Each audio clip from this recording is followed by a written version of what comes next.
वालों में नहीं था खूं भरू, भूलने बैठी तो किस किस की न याद आई हुसैन, भूलने बैठी तो किस किस की न याद आई हुसैन, आज भी ज़ैनब की आती है सदा भाई हुसैन, बह रहे थे आँख से आँसू तेरी रुखसत के वक्त, फिर कोई आंसू न टपका,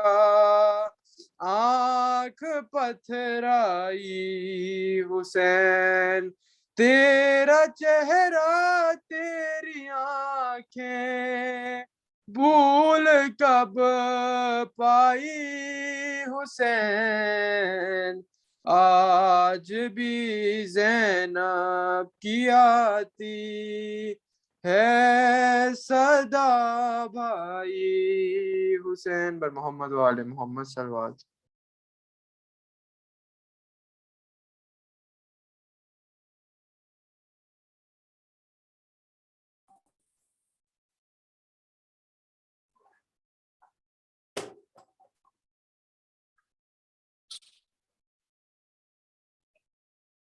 رحم الله من يقرأ الفاتحة.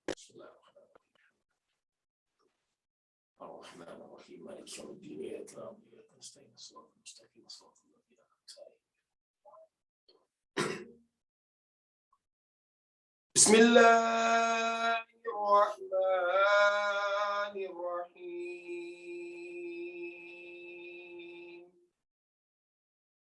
والحمد لله رب العالمين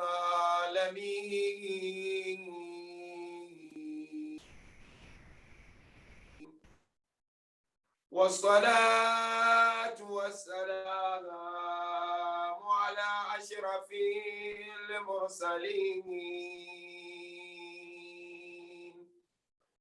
حبيب إله العالمين أبي القاسم محمد، اللهم صل على محمد وعلى محمد. صلى الله عليك يا مولانا يا أبا عبد الله، صلى الله عليك يا ابن رسول الله، صلى الله عليك يا ابن أمير المؤمنين، صلى الله عليك يا ابن فاطمة المظلومة، ما خاب من تمسك بقضاء وأمن من لجأ إليكم، يا ليتنا كنا معكم سادتي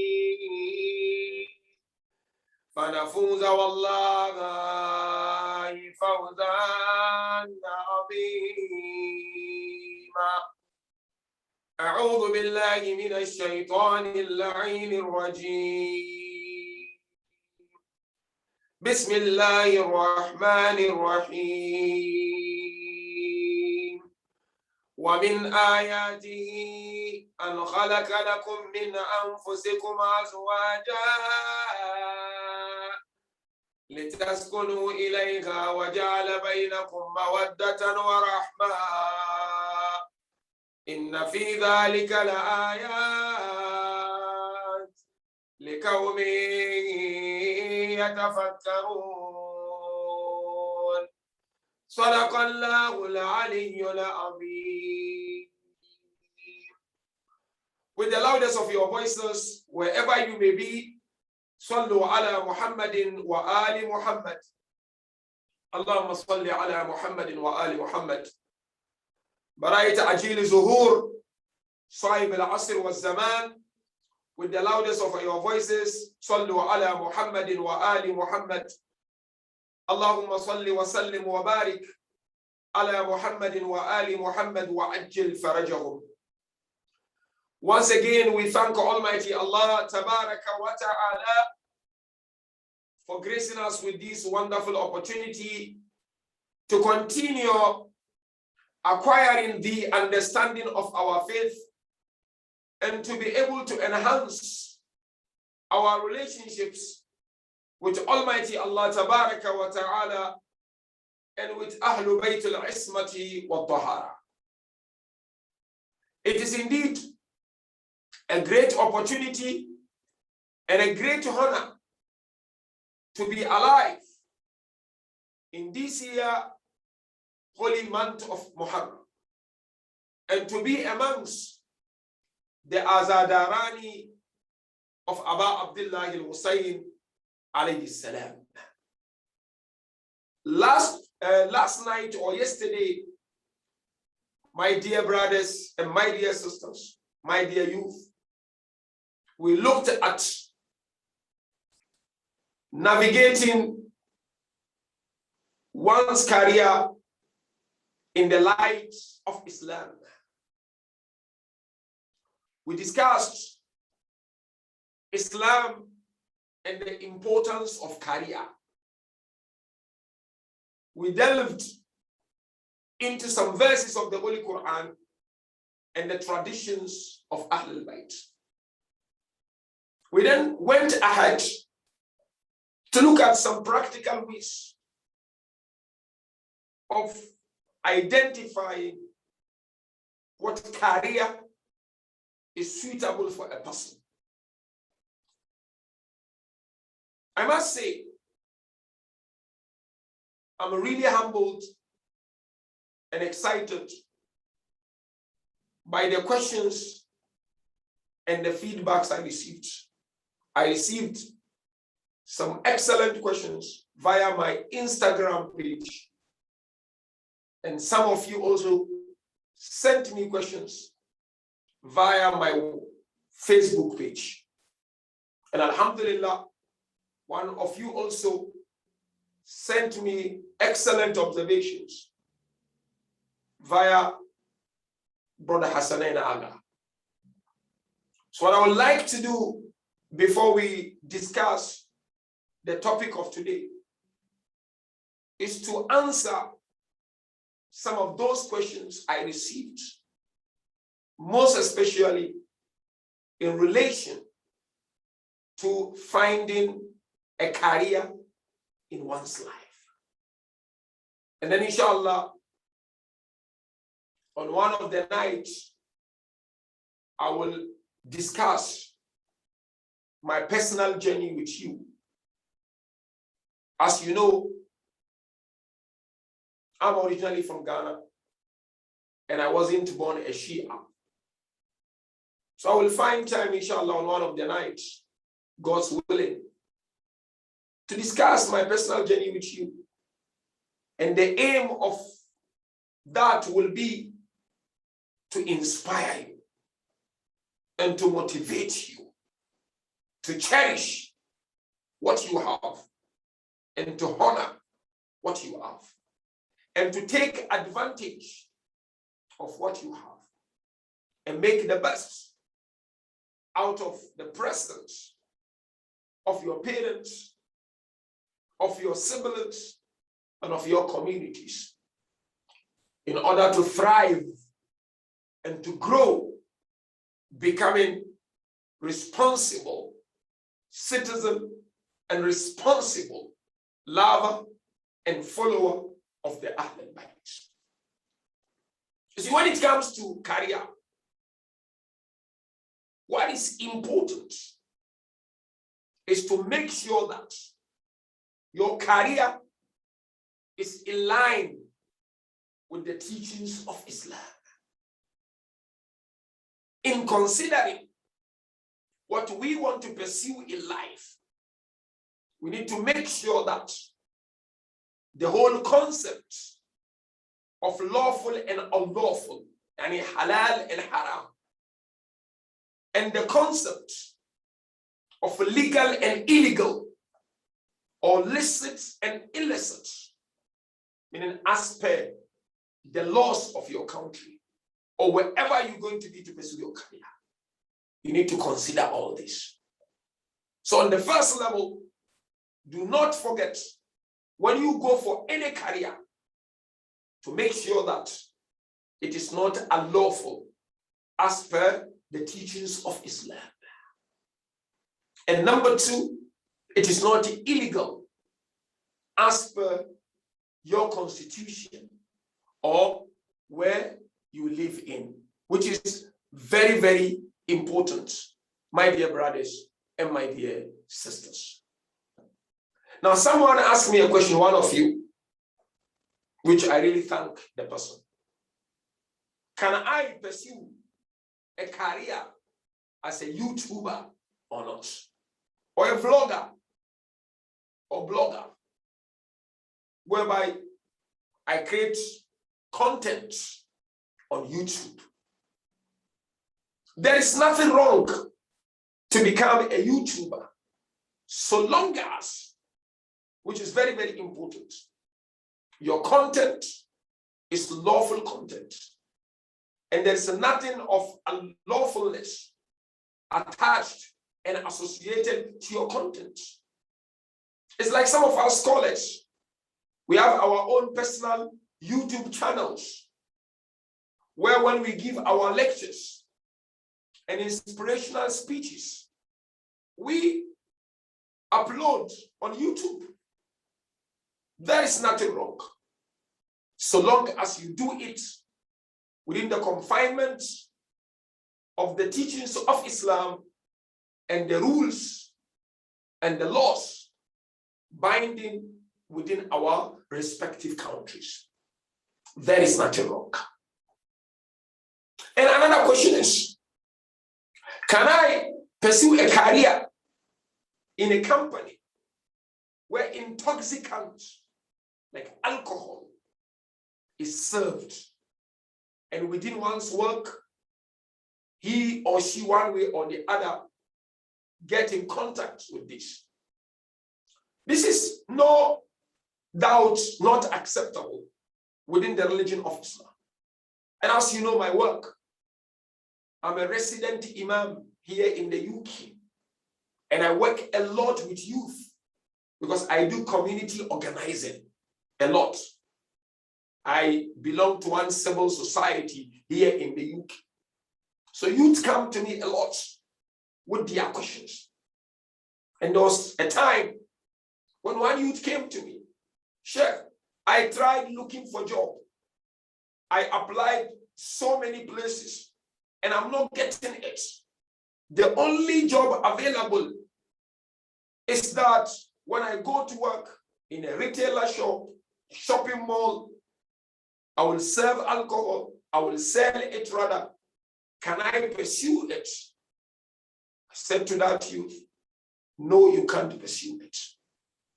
You cannot just follow money and then indulge into sins, indulge into acts which is against the teachings of Almighty Allah. Tabaraka wa ta'ala. The youth, I thought he listened to me, but he decided to go and work there. And then after a few months, he realized this was not the thing that really he wanted in his life. In the sense that he would serve alcohol more than any other thing, and he would sell it to people. Eventually, it affected his spirituality, and he had that joy and that love for Allah. Because involving into selling or engaging into something which is unlawful from the Islamic perspective or otherwise, it doesn't just affect us physically. Sometimes you may tell me, it doesn't affect me physically. No, it affects, but most importantly, it affects us spiritually. And it is not acceptable within the religion of Islam. And someone also asked me a question. Can I pursue a career in gaming so long as the game which is developed is towards developing humanity and not exposing children or our youth to something which is not acceptable?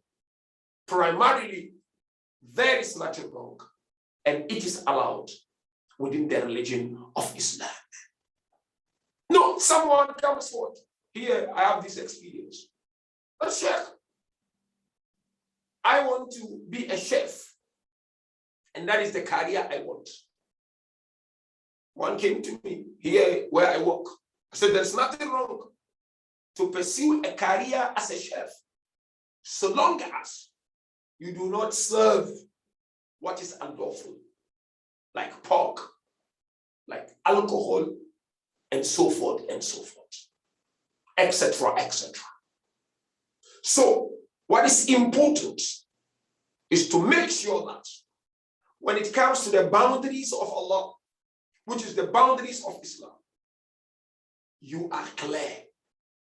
Once you are clear there, number one. And number two, with the constitution of your country, I'm passionate about that. There is nothing wrong. No, we also have these challenges where someone will come. Sheikh, can I pursue a political career or not? Primarily, there is nothing wrong to become a politician.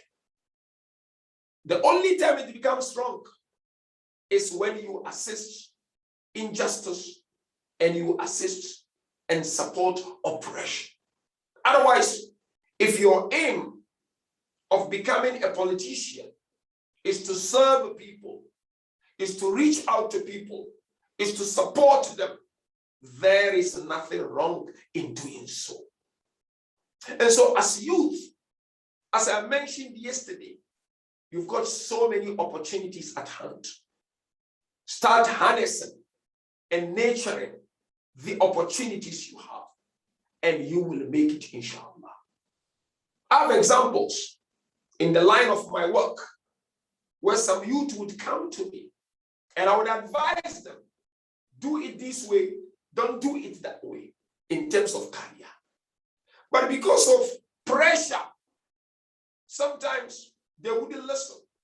They would go and do it, and later on, they would regret for doing it. What I realize is that from my experience of working with youth, some lack patience. They don't have sabr. And because of lack of patience, they end up doing something which they regret in future. Another example, I've seen some of our youth, when going to the universities, they will pursue a course, and after first semester or second semester, they change. I know some youth who change courses within 2 years, who within 3 years, they keep changing courses.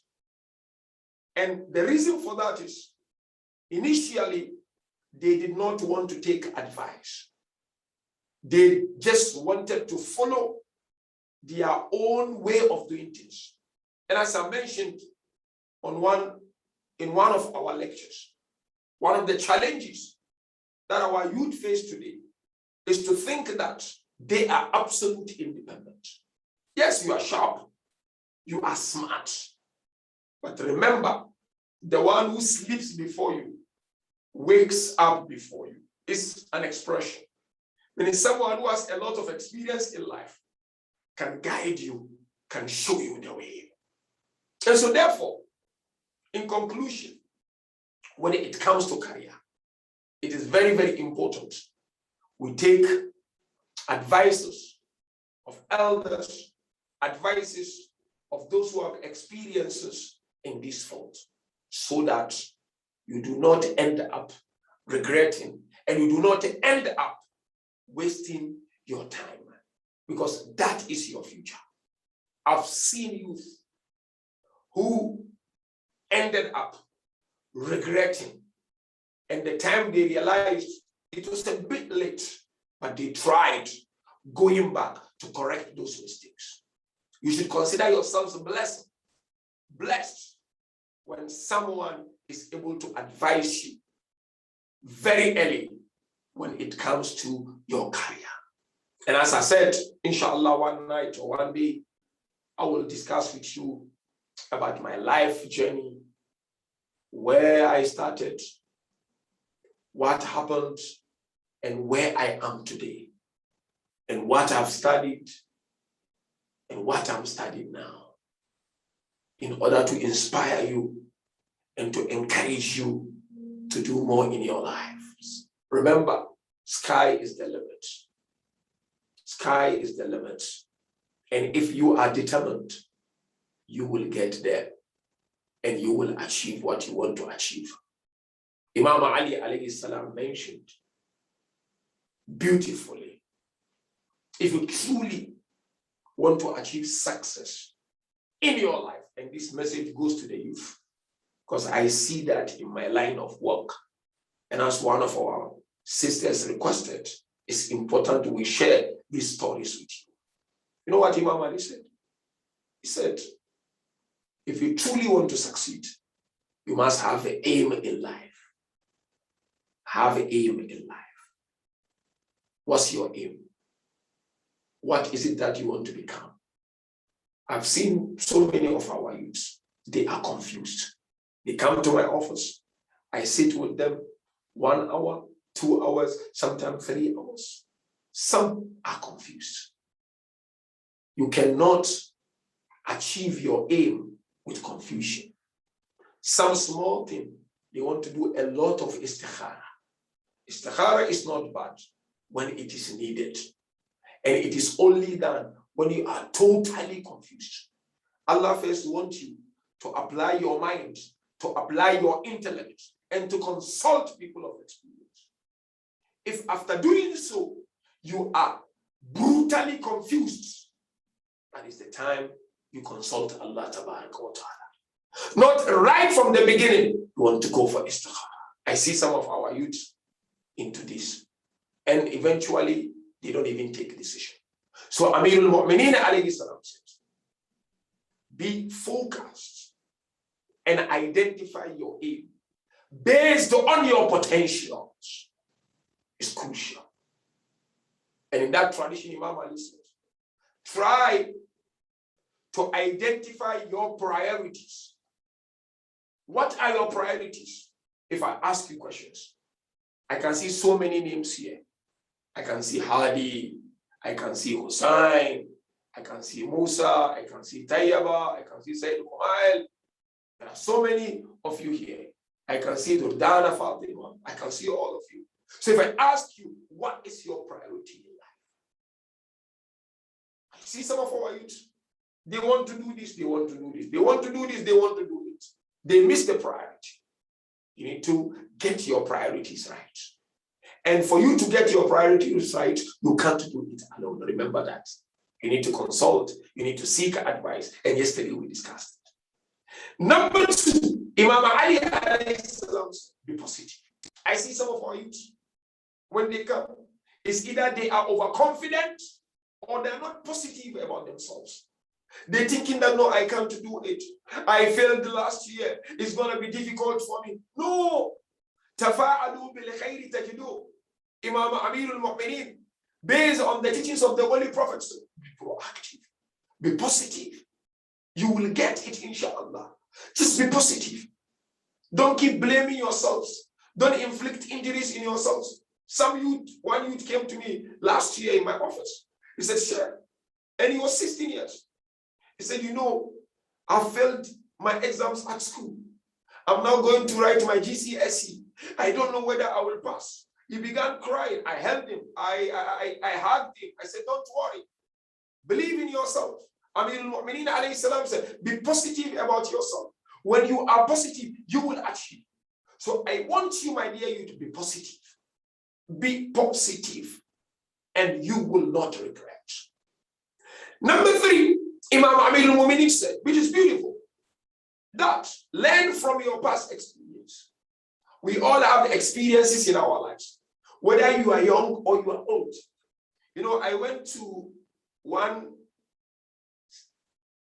country in North America, former Jelix. You know, normally I travel a lot. And then I had a gathering with the youth.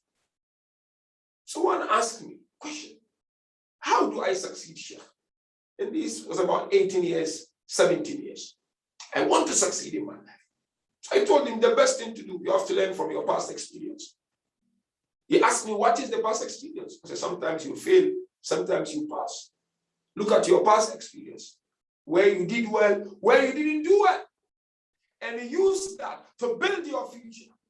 Because if you look at your past experience, you will know your strength and you will know your weakness. And by knowing your strength and weakness, it should help you in going forward, in navigating through. So Imam Ali alayhi salam also mentioned, whoever fails to learn from his or her experience, that person will never benefit from any advice. You will never benefit from any majlis. You will never benefit from any workshop. You will never benefit from any seminar. Learn from your past. Learn from your experience. You all have experience, irrespective of your age. And what I've seen is that some of our youth just want to move forward. They don't want to look back into their experiences and learn how they did it and how they couldn't do it previously. And of course, Imam Ali alayhi salam mentioned, you truly want to achieve success, which is very, very important. You need to seek advice from others and build your willpower. Inshallah, one day I will discuss with you youth and willpower. How do you build your resilience? And how do you build your willpower? And I will give you examples in the lives of great personalities, be it our scholars or be it Ahlul Bayt, on how they built their willpower and they built their resilience. Because without resilience and without willpower, which is crucial in one's life, you'll not be able to achieve the goals you set for yourselves. And so therefore, my dear youth, thank you so much for those questions and observations. And keep sending them via my Instagram page or via my Facebook page. And inshallah, together, we will be able to build strong community and strong future for ourselves, for our families, and for the future generations. The future belongs to you. What I would like to discuss, although I've taken much of the time in trying to cover some of the questions I received, is the essence of marriage. I know some of you are young, but it's important. We begin having these discussions at the early stage for you to understand the essence of marriage as youth within the religion of Islam. And in the process, I will share some examples with you of people who really appreciated and acknowledged the essence of marriage, and they are successful in their marriages and in their lives. And those who unfortunately had no proper grasp and understanding of the essence of marriage, and as a result, they failed and it distracted and destroyed their lives. Because you know, marriage is the point of departure. It's where it begins. As the saying goes, charity begins at home. You want to be successful in your community. You want to build the best community. It begins with marriage. All of us are here because of marriage. So marriage is very important and critical vehicle when it comes to personal development and community development. So what I'm going to do, I'm going to do two things, inshallah, briefly. Number one, I'm going to look at the essence or the reality of marriage. Kindly pay attention to this. You can write it. So in future, when you're going to get married, you understand it. Essence and the reality of marriage. And then the second thing I will look and discuss is how do you prepare yourselves in getting into this institution of the marriage, which is of great importance? You see, we mentioned yesterday, Islam is beautiful. It's a way of life. And it's not just a way of life. It's a holistic way of life. Whatever you do in life, try, my dear youth, to make Islam central to it. And I promise you, you will not regret. Today, people are suffering. People are struggling. Things are not coming right in the lives of people. I've seen youth. Because some of them have rejected the teachings of Islam. Not because they are not Muslims, but they think that they know more and they know better than Islam. They make Islam second. A lady came to me some time ago, youth lady, 20 years. Said, Sheikh, I need your help. Because I'm studying counseling myself and psychology. I'm a counseling and psychology student. So sometimes people come to me for counseling. Ask her, what's the problem? Said, you know, I wanted to do something in my life. And my mom and father advised me to come to you as a sheikh and get Islamic advice. But then I decided to go with the advice I found on social media, on internet, which is not Islamic. And now I'm regretting it because I'm in pain. I looked at her, I said, Alhamdulillah, you have regretted.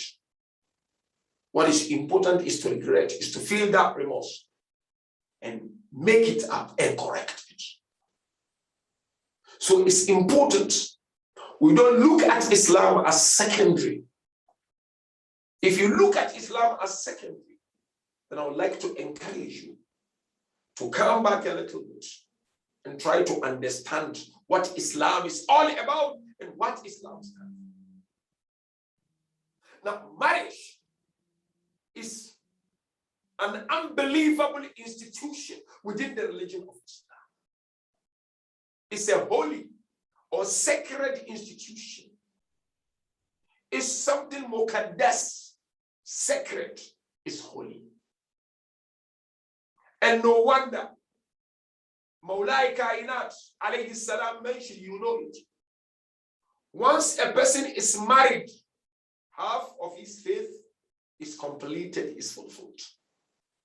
It's not just a talk.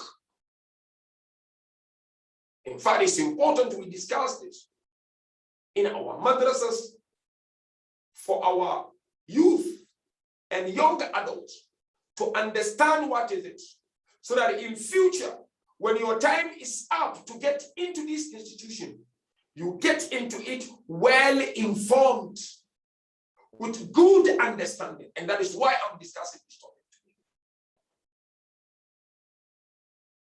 today. In discussing the essence and the reality of marriage, or why marriage, I would like to mention the following. Number one, marriage without an iota of doubt responds to at least three fundamental natural needs. Kindly pay attention. At least three fundamental natural needs in life, which we all need it. And if a marriage is properly done and observed, it will take care of three fundamental natural needs. And these fundamental natural needs, you will find them in Quran 30, verse 21, chapter 1. Number one natural need. You know, in life, you are youth, you know this better than me. we need peace of mind. You will achieve nothing in life without peace of mind. Insan, by nature, is fearful. What if I lose my job? What if I fail in my exams? What if I'm infected with this corona, may God forbid? What if? To overcome this what if, you need sense of peace. Where do you get that sense of peace? Of course, through worship, you can get through worship. Another way to get peace is marriage. So naturally, I need peace of mind. And marriage can grant you peace of mind. Whoever is married and he or she does not have a peace of mind, then there's something wrong with that marriage. So as young adults or youth, the first thing that comes to mind is what? Marriage is in a position to grant you peace of mind. And when there is peace of mind, there is progress. When there is peace of mind, there is development. When there is peace of mind, people thrive in life. That's the first natural need. Second natural need, in life, naturally, we are social by nature. You are social being, I am social being. Mushtaba, you are social being. Hussein Jaffrey, you are social being. Sayyida Nafis Fatima, you are social being. All of us, we are social being, isn't it? What does it mean to say we are social being? We are created to love and to be loved. We can't live in silos, in isolation. It's natural. I need to love. I need to be loved. I need to socialize. That's the simple term. We all need it. Whether young or old, you need to be around someone, and some need to be around you. It's a natural need. This begins in family, in marriage. Allah says, "Ja'ala bainakum mawadda,"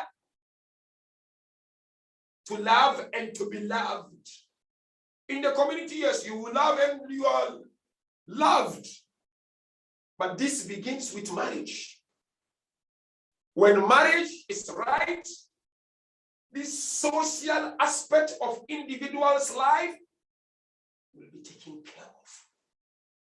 And when your social dimension is taken care of, you find you flourish in life. You fly in whatever you do. That's the second natural need.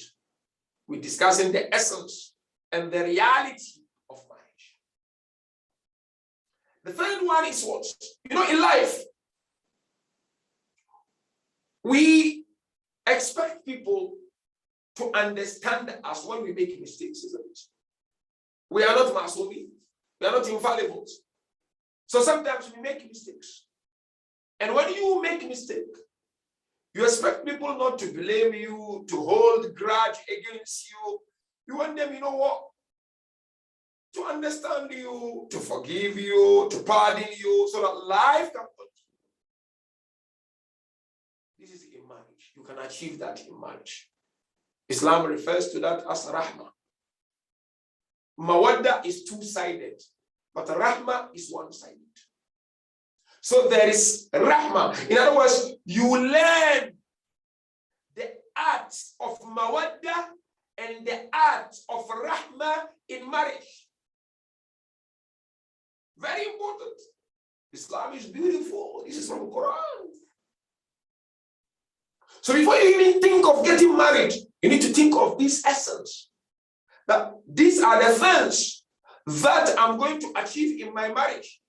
So I'm going to pay attention to who I'm going to get married with, because it's crucial. So the first reality of marriage is what? It takes care of fundamental natural needs. Of course, 3 of them.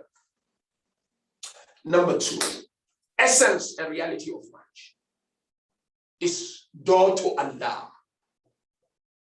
Marriage is our way to Allah. Quran says it not me.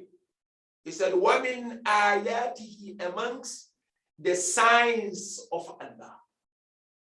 When Allah says signs, meaning something which shows people Allah, which indicates people to Allah. So marriage is not just you married and that's it. No. Your marriage is a way to introduce you to Allah properly. So as an adult, someone who is ready for marriage, remember, you're not getting married just for the sake of getting married, but you're getting married because your marriage will be in a position to take you to Allah. Your marriage will inspire you to love Ahlul Bayt. Your marriage will inspire you to love Allah. So there is a very strong relationship between marriage and family. So my dear youth, you are the future. You've got potentials. Your marriage in future, inshallah, should be your doors to Almighty Allah. If one's marriage cannot lead him to Allah, then the person has not understood the essence of marriage. I give an example. Imam Ali alayhi salam got married to Bibi Fatima alayhi salam. Allahumma salli ala Muhammad. After the marriage, the Holy Prophet sallallahu alayhi wa sallam went to talk to Imam Ali to find out about Bibi. How is your wife? Rasulullah is ma'soom. Bibi Fatima is ma'sooma. Amirul Mu'mineen is ma'soom. Rasulullah wanted to teach us. Amirul Mu'mineen wanted to teach us. Bibi wanted to teach us. So that when we go into marriage, we do it the right way. Rasulullah asked Imam Ali, how is your wife? You know what was the response of Imam Ali? Yes, think. Imam Ali said, I thank Allah for the assistant to obey Allah more. Look at it. I thank Allah for the assistant in obeying Allah. Meaning, Bibi Fatima assisted Imam Ali alayhi salam to obey and love Allah more. I do marriage counseling. I do marriage mediation. I see people coming to me, especially newlywed, newly married. Some of them don't understand what marriage is all about. Within 1 year of marriage, within 2 years of marriage, they are having problems, they are having issues. So understanding what marriage is all about before you get into it is the most important. And this lesson that I'm sharing with you, obviously, is not for only youth, it's also for even elders who are in marriages to work towards perfecting their marital relationships. And the next reality and essence of marriage is what? Is to be blessed with good children. It is only through marriage that we can nurture our children. We can we can do the tarbiyah of our children. So reality of marriage is what? Is to produce our community, Karachi, our country, Pakistan, London, UK, everywhere in the world, with productive and useful children. Productive and useful children who will serve the cause of Allah and the cause of humanity. That's what marriage is all about. That's what marriage is all about. And another reality of marriage is what? It builds family. And it brings family together. It begins with two families coming together. But then it flourishes. And the family grow and grow and grow and grow. That's what marriage is all about. And that is the essence of marriage within the religion of Islam. And so, my dear youth, I hope you are taking note of these precious points I'm sharing with you. Not from me, it's not from me. from Quran and Ahlul Bayt alayhim salatu wassalam. Now, if these are the essence and the realities of marriage, how do you then go about it? You don't just go and marry for the sake of marriage. No, I've seen this girl, I want to marry her, and that's it. No. I've seen this boy, I want to marry her, and that's it. No, it doesn't work out that way. There must be a way. And Islam introduced us to these ways of getting married. And that is why Islam is very clear. A lawful relationship is not acceptable. Boyfriend, girlfriend, haram. Even logically, it's not acceptable. You meet a girl somewhere, you meet a boy somewhere, you want to have a relationship, not acceptable in Islam. Why? Because marital institution is very powerful in the sight of Allah. So Allah wants us to do it the right way. Sometimes you find some of our youth, I have this experience, we will come to. I go to school, I go to university, I see this girl, I like her, I see this boy, I like him. No, it doesn't work out that way. I know it's a challenge, and we as scholars and elders of your communities, we are ready to help you, to guide you, to advise you, so that you are able to do the right thing in order to build a proper, solid, healthy future and prepare the grounds for the reappearance of our Salih. I know it's a challenge. Inshallah, if Allah helps me, one day I will discuss with you identity crisis. And you will see how our youth are struggling with their identity as Muslims, as Shias. But a lawful relationship is not allowed. Because marital relationship is not just a cheap relationship. It's a very powerful relationship. Islam provides us with guiding principles how to do it. And who better to learn from than the Holy Prophets and Ahlul Bayt alayhim salam. First criteria on who to get married with, when you are matured and ready to get married, because you need maturity. It's a family that you are going to manage. You as a husband and you as a wife. It is not a joke. It's more harder than managing a company. It's more harder than managing an industry. You're going to manage human beings. Yes, in industries, in companies, you're managing human beings. But this is completely different. Because this is the source of community development. The source of nurturing people. So it's not that easy.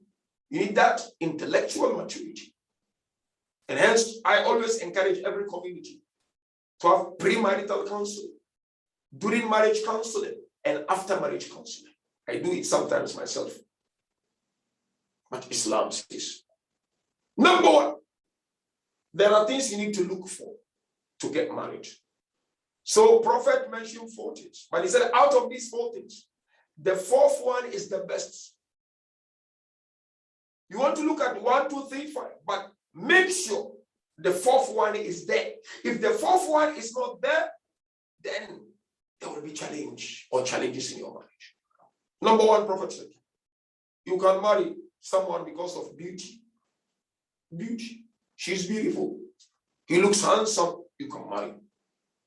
But remember, Prophet said, if you marry somebody only and only because she's beautiful and because he's handsome, when the beauty goes for whatever reason, or the way he looks like goes for whatever reason, you may end up cheating the person if you don't take care. So you cannot just marry somebody simply because the person is beautiful or the person is handsome. Nothing wrong, but that should not be the only reason. Because I've seen this happening in my line of work. Beautiful. I want to marry her. Parents said, okay, Bismillah. The beauty goes, it becomes a problem. Because Allah is the one who created us. So long as we are living in this world, anything can happen to us. Our face can change. Our form can change. So we can't go only for beauty. Number two, wealth. You can marry someone because he's rich. He's got money. He's driving the best of cars. He's having the best of phones. Yes, graduated from the best of universities. The girl, the same, you can marry like that. But if that is the only reason, you may end up sacrificing and dissolving the relationship or cheating one another. Because the money may come to an end. Money, no guarantee it will stay. It may come to an end. And marriage is not about going to a shopping mall. You try the clothes. Does it fit you in a fitting room? It doesn't fit you, throw away and you go. Marriage is not like that. It's very important. Don't just go because somebody is wealthy. Of course, the person should be able to take care of you. But it doesn't mean that you should go because and only is rich, then I'm going to go. Or she's got money, I'm going to go. You may end up causing that marriage. And I'm telling you out of experience, my dear brothers and my dear youth. The third reason, Professor, because of their family name. Maybe she's from a big family, he's from a big family. MashaAllah, their family in the community, MashaAllah, good family, they are famous. They are public figures. There's nothing wrong. But that should not be the only reason attracting you to that person. If that happens to be the only reason, you may end up losing that relationship. The last one, the Holy Prophet said, you can marry a girl or a boy because of their faith, because of their religion. They are lovers and followers of Ahlul Bayt. Primarily, that is what we need to go for. They are Shia Ethna Asham.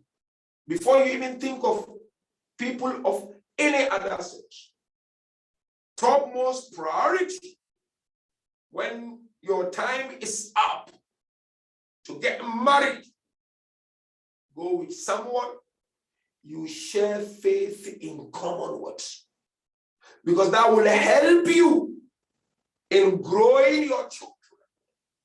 And when it is Muharram, you are all there mourning and crying and lamenting over the tragedy of Karbala.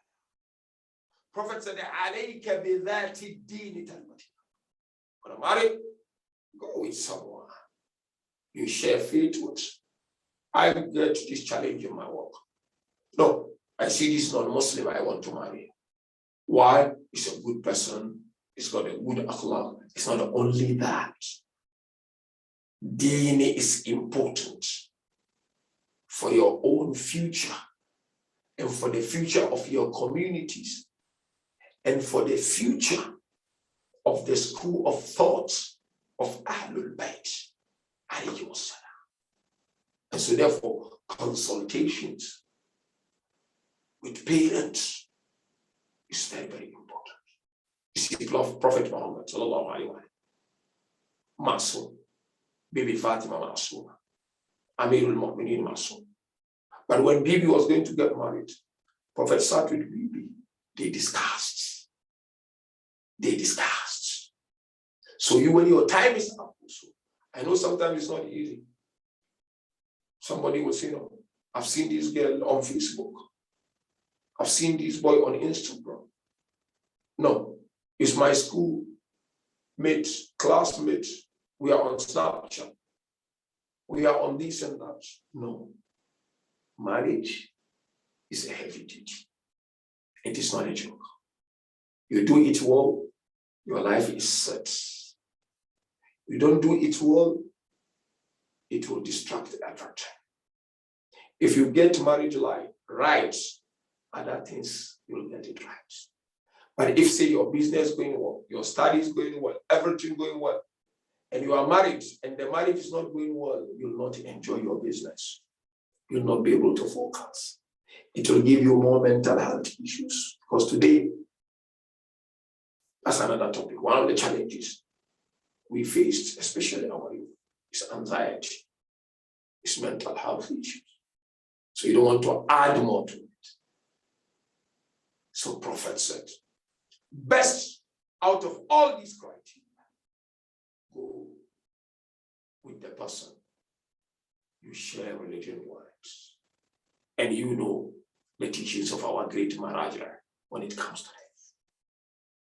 In one tradition, Prophet said, إِذَا جَاءَكُمْ مَنْ تَرْضَوْنَ دِينَهُ وَخُلْقَهُ فَزَوِّجُوهُ. When someone comes to you that you trust his religion and you trust his akhlaq, her religion, her akhlaq, his religion, his akhlaq, that is the best quality. So my dear youth, I've just touched a little bit with you on the essence of marriage. And I would like you to reflect on this. Today, I see so many divorces. People are married, and within a short space of time, they are divorced. They go to court. They fight each other, spend money. Some end up losing their children to one parent. We don't want that. Biggest challenge is that people get into marriage without proper understanding. Because when you understand it and you know who you are and the way you act, then will make sure you go with someone who will relate to you and you will relate to that person. Because we know in Islam, the moment people are married, they become one single existence. They become one. And this is as per the teachings of Quran. Your wife becomes yourself, and you become the self of your wife. So I hope I've stimulated your minds to reflect on this and to think more, because it's our way of life.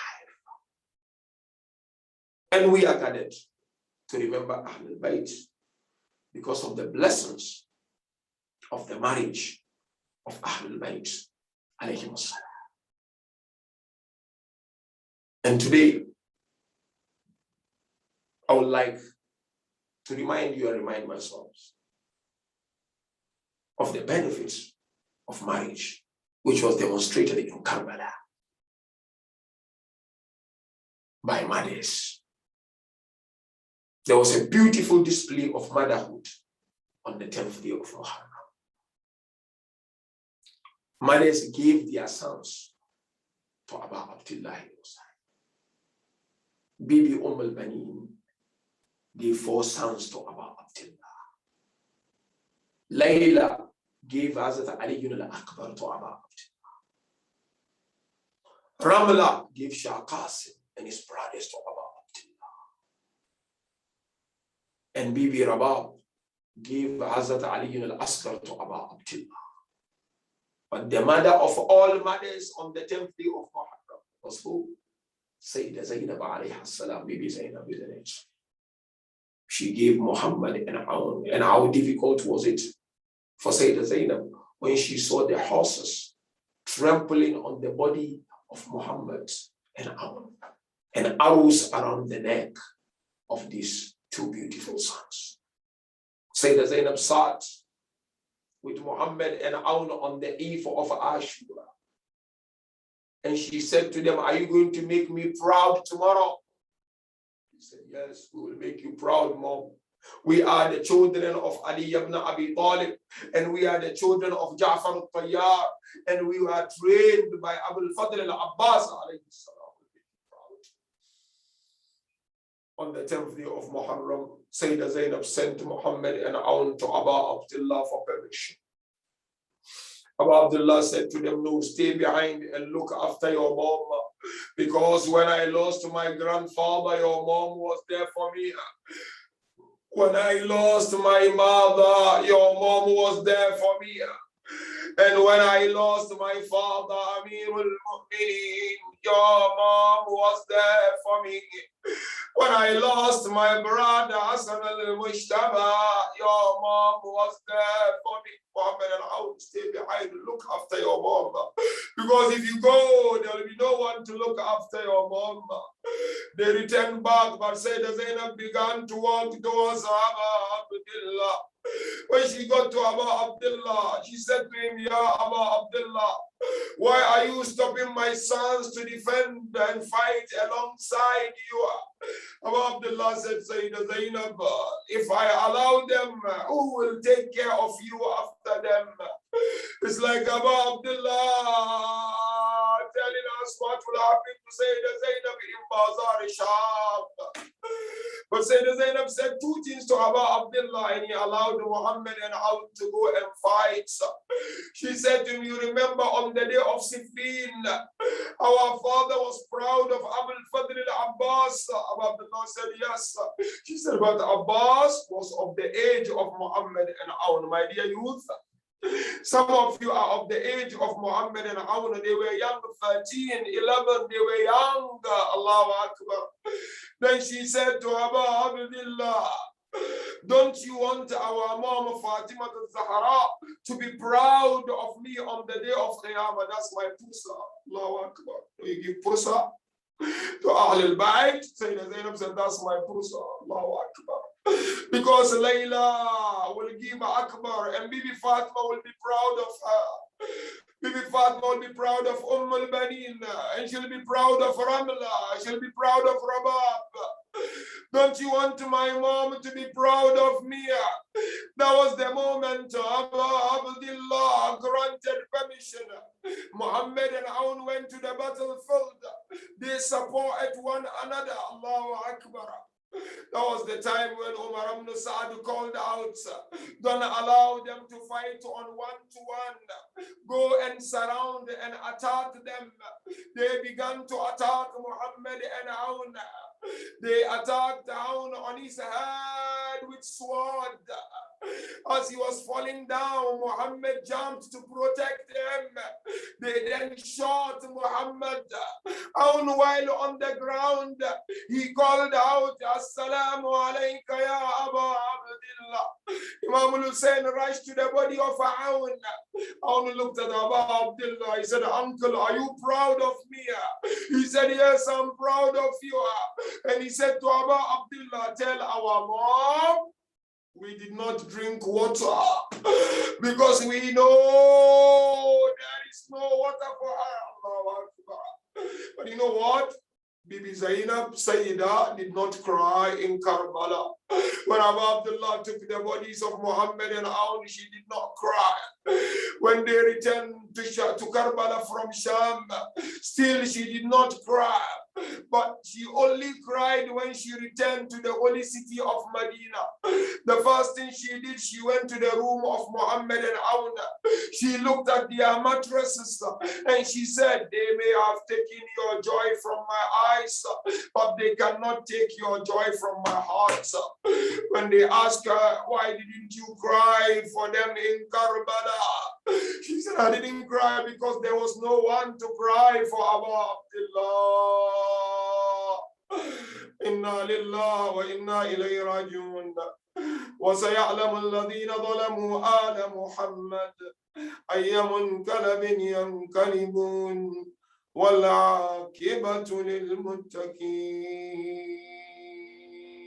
ماتم الحسين يا حسين يا حسين يا حسين. हंसकर मैं तेरी माँ हूँ, आ जाओ चांद मेरे, तेरी प्यास मैं बुझाऊं. असगर मैं तेरी माँ हूँ, आ जाओ चांद मेरे, तेरी प्यास मैं बुझाऊं. असगर मैं तेरी माँ हूँ, बेटा तुम्हारा कातिल मेरे सामने खड़ा है, जाने क्यों हंस रहा है. चादर भी लुट चुकी है, मुँह किस तरह छुपाऊं, असगर मैं तेरी माँ हूँ।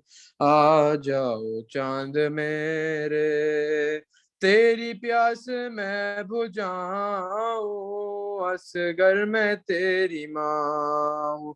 तेरे झूले को सकीना रो रो के चूमती है, तुझे घर में ढूंढती है। तेरी मौत की खबर मैं कैसे उसे सुनाऊं, असगर मैं तेरी माँ हूँ। आ जाओ चांद मेरे, तेरी प्यास मैं बुझाऊं, असगर मैं तेरी माँ हूँ। मेरी जान जा रही है, ये सोच सोच असगर से फूल से गले पर ये तीर कैसे झेला, बहनों को क्या बताऊं, असगर मैं तेरी माँ हूँ। आ जाओ चांद मेरे, तेरी प्यास मैं बुझाऊं, असगर मैं तेरी माँ हूँ। नेज़े से गिर रहा है नन्हा सा सर तुम्हारा, दिल रोता है हमारा। मेरे हाथ तो बंधे हैं, सर किस तरह उठाऊं, असगर मैं तेरी माँ हूँ। आ जाओ चांद मेरे, तेरी प्यास मैं बुझाऊं, असगर मैं तेरी माँ हूँ। जब रात होगी रण में हो जाएगा अंधेरा, डरना नहीं है बेटा, दादी कहेंगी तुमसे, आ मैं तुझे सुलाऊं, असगर मैं तेरी माँ हूँ। आ जाओ चांद मेरे, तेरी प्यास मैं बुझाऊं, असगर मैं तेरी माँ हूँ। तुम रात को हमेशा सुनते थे माँ से लोरी, अब नींद आती होगी फिर गोद में लिटा कर, नादे अली सुनाऊं, असगर मैं तेरी माँ हूँ। आ जाओ चांद मेरे, तेरी प्यास मैं बुझाऊं, असगर मैं तेरी माँ हूँ। बर मोहम्मद वाले मोहम्मद सल्लल्लाहु अलैहि वसल्लम।